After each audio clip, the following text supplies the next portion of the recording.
Helo, fy enw i ydi Mirain Rhys ac rydw i'n ddarlithydd mewn seicoleg datblygiadol ym Mhrifysgol Metropolitan Caerdydd. Rwyf wastad wedi bod yn frwdfrydig dros y Gymraeg.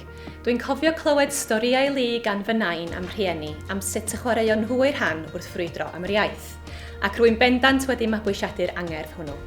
Rwy'n lwcus iawn i allu chwarae'r rhan yn atblygiad yr iaith drwy fy ngwaith, ac mae'r awch i ddeall mwy am brofiadau unigolion gyda'r Gymraeg yn rhan fawr o'n proffil ymchwil.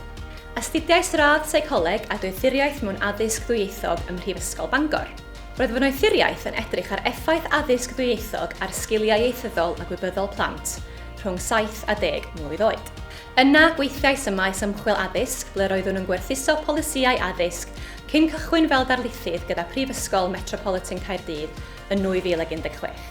Rwy'n arbenigo mewn datblygiad plant, yn benodol mewn perthynas i sut mae plant yn datblygu wrth ddysgu dwy iaith.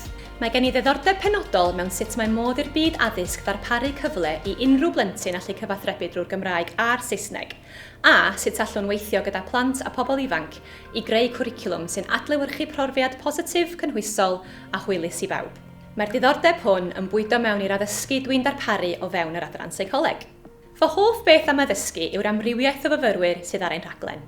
Mae seicoleg yn bwnc eang ac mae'n hyfryd i weld myfyrwyr yn datblygu diddordeb mewn pynciau gwahanol dros eu amser ar y cwrs israddedig. Un o fanteision astudio seicoleg yw'r dewis enfawr o bynciau a bod myfyrwyr yn cael rhwydd hynt i arbrofi gyda meysydd gwahanol dros eu cyfnod gyda ni. Rwyf hefyd yn mwynhau bod yn diwtor i'r grŵp cyfrwng Cymraeg. Mae'n myfyrwyr ni yn gadael yr rhaglen israddedig yn feddylwyr beirniadol sy'n gallu datblygu a chynnal ymchwil a gyda phrofiad o'r byd gwaith. Maen nhw'n unigolion hyblyg, hyderus a hyfedr yn eu maes.